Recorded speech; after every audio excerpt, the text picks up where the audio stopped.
আসসালামু আলাইকুম। আমি এখন আছি গুলশানে একে ঢাকা ব্যাংকের সামনে। তো এখানে একজন বাদাম বিক্রেতা ভাই আছেন, যিনি বাংলা কিউআর যে সুবিধা সেটা দিচ্ছেন গ্রাহকদেরকে।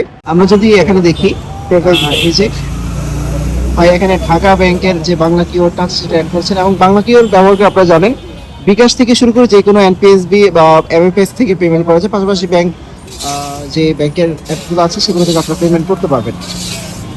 আচ্ছা, আমরা যদি একটু জিজ্ঞেস করি, আচ্ছা এই যে ঢাকা ব্যাংকের যে কিউআর কোডটা লাগিয়েছে সেটা সুবিধা কি পাচ্ছেন আপনি? যেটা পাচ্ছি শুধু ব্যাংকে টাকার জন্য আমার সুবিধার জন্য অনেক কিছু সুবিধা পাওয়া যাবে তার জন্য। আচ্ছা আচ্ছা, ভাইয়ের কথা হচ্ছে যে ওনার যে টাকাগুলো সেগুলো ডিরেক্ট ব্যাংকে জমা হচ্ছে, সেটা ওনার সবচেয়ে বড় সুবিধা।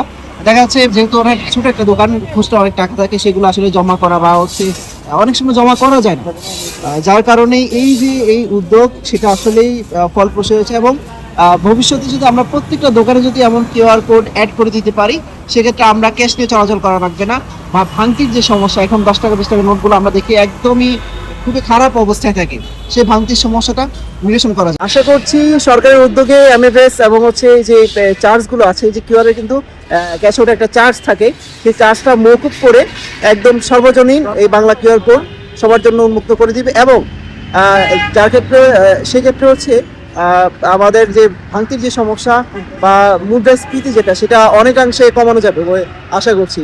ধন্যবাদ সবাইকে। নতুন কোনো ভিডিও দেখাবো নিশ্চয়ই, ততক্ষণ থাকুন সাকুগ্রাফির সাথে। আসসালামু আলাইকুম।